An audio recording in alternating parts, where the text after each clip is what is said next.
Terima kasih Pak Mahfud yang saya hormati. Pemasukan negara itu salah satunya adalah dari kepemilikan lahan yang luas.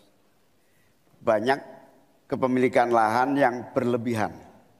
Akumulasi kekayaan hanya di segelintir orang dan selalu menjadi topik yang belum pernah selesai sampai hari ini.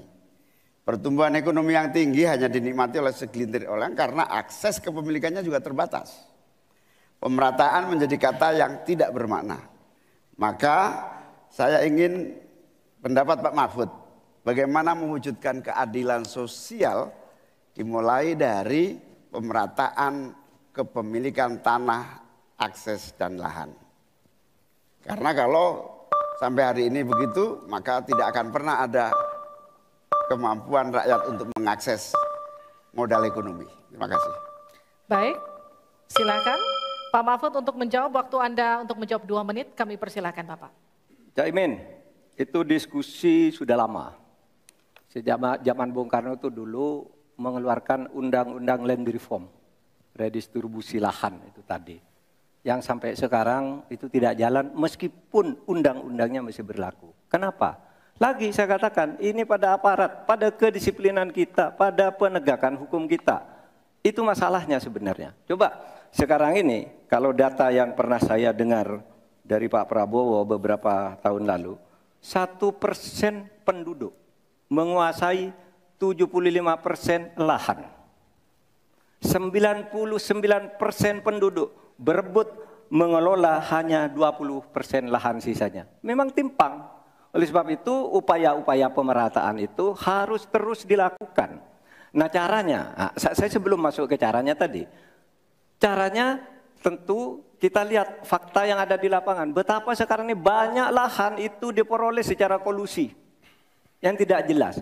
Saya pernah dikritik, Pak kenapa ini pemerintah ini sekarang kok lahannya tidak jelas.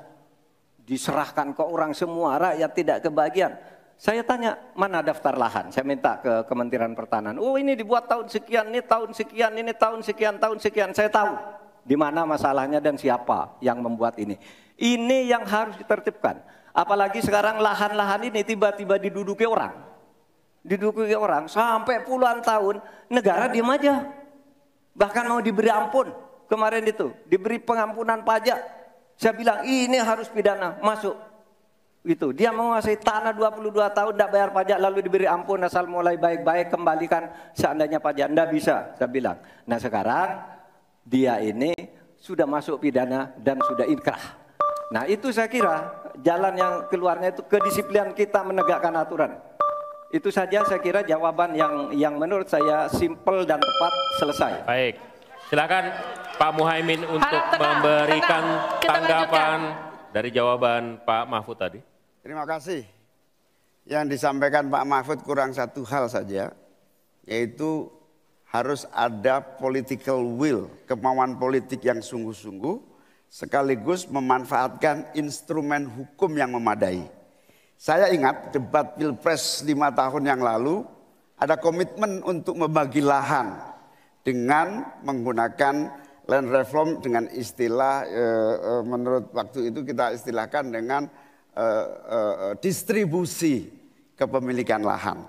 Sehingga yang ingin saya tegaskan dari jawaban Pak Mahfud tadi adalah instrumen hukum harus dipakai secara optimal, diikuti dengan kemauan dan kesungguhan politik, bukan hanya retorika politik.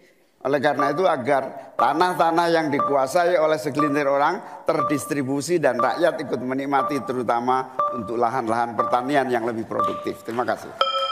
Silakan langsung ditanggapi Pak Mahfud, waktu Anda.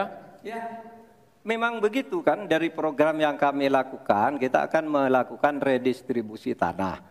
Dulu dalam 5 tahun terakhir ini bahkan ada kan pembagian tanah untuk rakyat agar merata. Lalu ada 1 juta sertifikat. Setahu saya 1 juta sertifikat itu memang sudah dibagi, tetapi itu untuk mereka yang memang sudah menempati tanah itu. Menempati itu lalu diberi sertifikat. Lahan yang lain itu belum dibagi terhadap orang yang belum punya. Nah itulah yang akan kita kerjakan besok dalam rangka redistribusi tanah itu. Itu betul Pak Muhaimin, betul 100% bahwa masalahnya political will. Di antara political will yang paling penting itu adalah penegakan hukum. Political will untuk menegakkan hukum itu adalah kuncinya. Aturannya semua sudah ada. Tapi kemudian bocor di mana-mana, tidak jalan di mana-mana. Banyak tanah orang tidak pernah dijual, tiba-tiba dirampas orang lain dan dia tidak berdaya. Nah itulah masalahnya, Cak Imin. Selesai. Baik.